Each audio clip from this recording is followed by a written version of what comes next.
ব্যানার্জি বাড়িতে case solve করতে গিয়ে নিজের ছোটবেলার ছবি দেখে চমকে গেল গঙ্গা। ধারাবাহিকের শুরুতেই দেখা যাচ্ছে মেঘনাথ প্রেসের সামনে বলছে মেটেগঙ্গা থানার এলাকায় অনেকগুলো ড্রাগস কেন্দ্র ছড়িয়ে পড়েছিল, আমরা সেগুলোকে রেড করেছি এবং সব ড্রাগসগুলোকে বাজেয়াপ্ত করেছি, এর কিছু লোকজনও ধরা পড়েছে। তখন তো একজন প্রেসের লোক মেঘনাথকে প্রশ্ন করে, তা এতদিন ধরে আপনারা টের পাননি? সবই তো মেটেগঙ্গা থানার এলাকায় হচ্ছিল।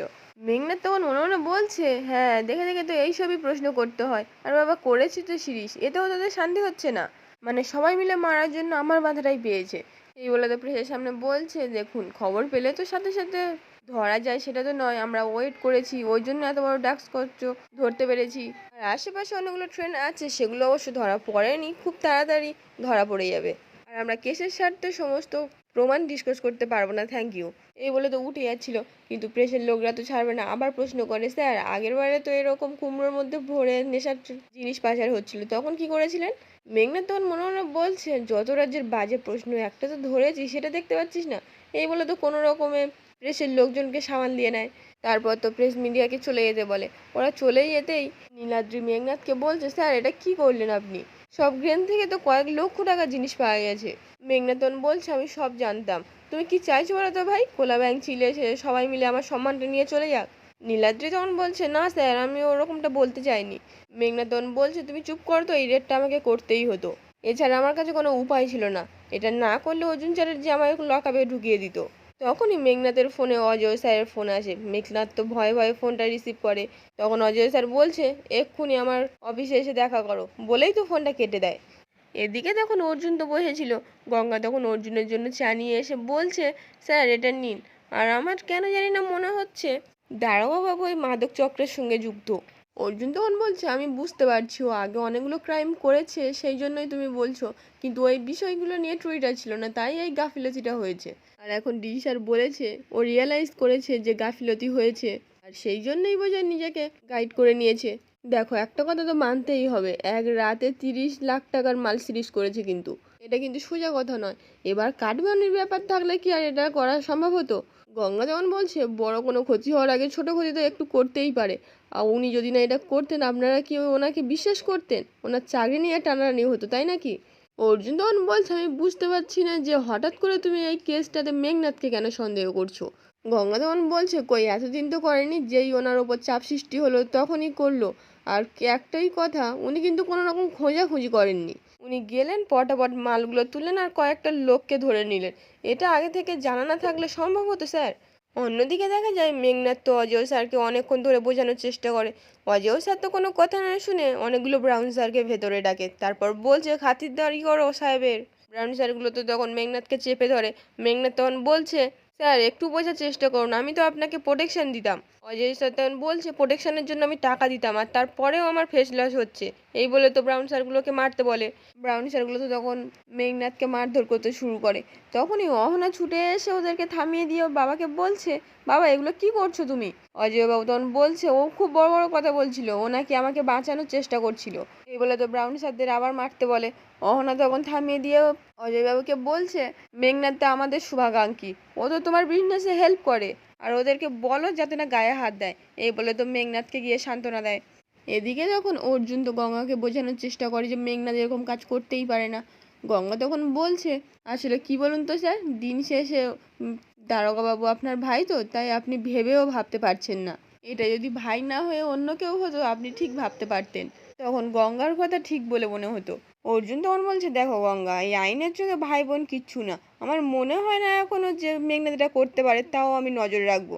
আফটার অল কনস্টেবল গঙ্গা পালের সন্দেহ বলে কথা, উনি এত বড় বাজিমাত করে দিয়েছেন, তার কথা না শুনলে হয়? এই বলে তো হাসতে হাসতে বলছে, না গঙ্গা সিরিয়াসলি বলছি, ভেরি প্রাউড অফ ইউ। এই বলে তো গঙ্গার আরও প্রশংসা করে। গঙ্গা তখন সাইডে সরে এসে মনে মনে বলছে, আমি কোথাকার কে, আমি যখনই যেটা বলেছি শেষ অবধি সেটাই শুনেছে। তবে হ্যাঁ, দারোগা বাবুর উপরে সত্যিই নজর রাখা দরকার। ঠিক তখনই একটা জানালার পর্দা খুলে এসে গঙ্গার চোখে লাগে।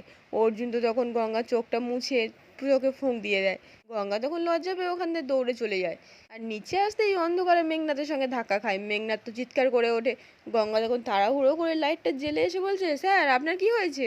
এই বলে তো চিৎকার করে বাড়ির সকলকে ওখানে ডেকে হাজির করে। সিন্ধু যত এসে মেঘনাথকে দেখে বলছে, তোকে এভাবে কে মেরেছে? মেঘনাথ তখন বলছে 30 লাখ টাকা লস তো, তাই ওখানটায় মাদক চক্রের লোকেরা আমাকে একা পেয়েছে আর মারধর করেছে। এদিকে গঙ্গা তখন মনে মনে বলছে একদিনেই সব ধরলো, আবার চোররাও মারলো, যত সব অদ্ভুত ঘটনা এনার সঙ্গেই ঘটে বাবা। এদিকে সিন্ধু যত কাঁদতে কাঁদতে বলছে ডাক্তার তাড়াতাড়ি ডাকো। মেঘনাথ তখন বলছে কিছু করতে হবে না, আমাকে একটু একা থাকতে দাও। সিন্ধু যতক্ষণ কাঁদতে কাঁদতে বলছে আমি তোকে একা থাকতে দেবো না, আমি যাব। মেঘনাথ তখন বলছে আমার কথা শোনো, আমি যেতে পারবো, এই বলে তো ওখান থেকে চলে যায়। সন্দীপন তখন সিন্ধুজাকে বলছে ছোট বৌমা ওকে আটকিও না, ওকে একটু একা থাকতে দাও। সিন্ধুজা তখন জেঠুকে বলছে ও তো একা থাকতে চাইবে, তাই বলে কি আমি ওষুধও পর্যন্ত লাগাতে যাব না। অর্জুন তখন সিন্ধুজাকে বলছে না মা, আসলে জেঠু বলতে চাইছে পুলিশ হয়ে গুন্ডাদের হাতে মার খেয়েছে তো, লজ্জাজনক ওটা, ওই জন্য বলছে একা থাকতে দিতে। সিন্ধুজা তখন অর্জুনকে বলছে আমি তোমার সঙ্গে কোনো কথা বলতে চাই না, এই বলে তো জেঠুকে বলছে তাহলে দাদা প্রমাণ হয়ে গেল তো অর্জুন একা নয়, মেঘনাথও ক্রিমিনাল ধরতে পারে, শুধু আপনার আচরণে তফাৎ থেকে যায় দাদা। একজনকে আপনি বুকে জড়িয়ে ধরেন আর একজনকে থাপ্পড় মারেন। আচ্ছা দাদা একটা কথা বলুন তো, আর যদি অর্জুনের এই অবস্থা হতো আপনি কি চুপ করে এখানে দাঁড়িয়ে থাকতেন? গঙ্গা তো তখন চুপ করে থাকতে না পেরে সিন্ধুজাকে বলছে ম্যাডাম আপনি এ কথাটা বললেন কি করে, মা হয়ে ছেলে মার খাক। সিন্ধুজা তো তখন প্রচণ্ড রেগে গিয়ে বলছে তুমি সব ব্যাপারে কথা বলতে হবে তোমার, তুমি চুপ করে থাকতে শেখোনি তাই না। অর্জুন তো তখন গিয়ে গঙ্গাকে থামিয়ে নেয়। এদিকে যখন শালমণি তো মেঘনাথের ঘরে আসে, মেঘনাথ তখন বলছে এতক্ষণে তোমার আসার সময় হলো। শালমণি তখন বলছে কি করবো বলো, উদয়ন ঘুমোলে তবে তো আসতে পারি আমি। মেঘনাথ তখন বলছে সামনের ব্যথাগুলো তো ঠিক আছে, কিন্তু আমার বুকের ব্যথা, ওই একটা গঙ্গা বস্তির মেয়ে অর্জুনের সঙ্গে মিশে আমার এই ব্যবস্থা করলো, আর ও অজেয় ব্যানার্জির লোকেরা আমার এই অবস্থা করে দিল। শালু তখন বলছে তুমি শান্ত হও, আমি মানছি তুমি আজকে জিততে পারোনি, কিন্তু ট্রাস্ট মি তুমি একদিন পারবে। মেঘনাথ তখন বলছে আমার কিন্তু খুব ভয় করছে, গঙ্গা যদি অর্জুনের সঙ্গে মিশে শেকড় অবধি চলে যায়, আমাকে যদি খুঁজে পায় তাহলে তো আমাকে মারবে, জেলে দেবে, বাড়ি থেকে বের করে দেবে। শালু তখন বলছে কাম ডাউন, এত হাইবার কেন হচ্ছ? দেখো মেঘনাথ আমি একটা কথা তোমাকে বলিনি, মানে বলার সুযোগ পাইনি, আমি পলিটিক্স জয়েন করছি, আগে একটু আমার রাজনীতিতে হাতটা পাকা হতে দাও, তারপর ওই কোথায় গঙ্গা আর দেখে নেবো আমি। এদিকে যখন জেঠু সিন্ধুজাকে বলছে দেখো ছোট বৌমা, ও যদি ওর ডিউটিটা ঠিক করে করতো তাহলে থাপ্পড় মারার প্রয়োজন হতো না। সিন্ধু যখন রেগে মেগে ওখান থেকে চলে যায়, জেঠুও তখন ওখান থেকে চলে যায়।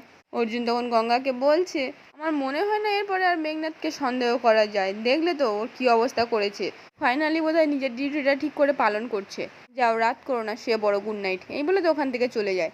আজকের পর্বটি এখানেই শেষ হয়ে যায়, কেমন লাগলো কমেন্টে জানাতে ভুলবেন না।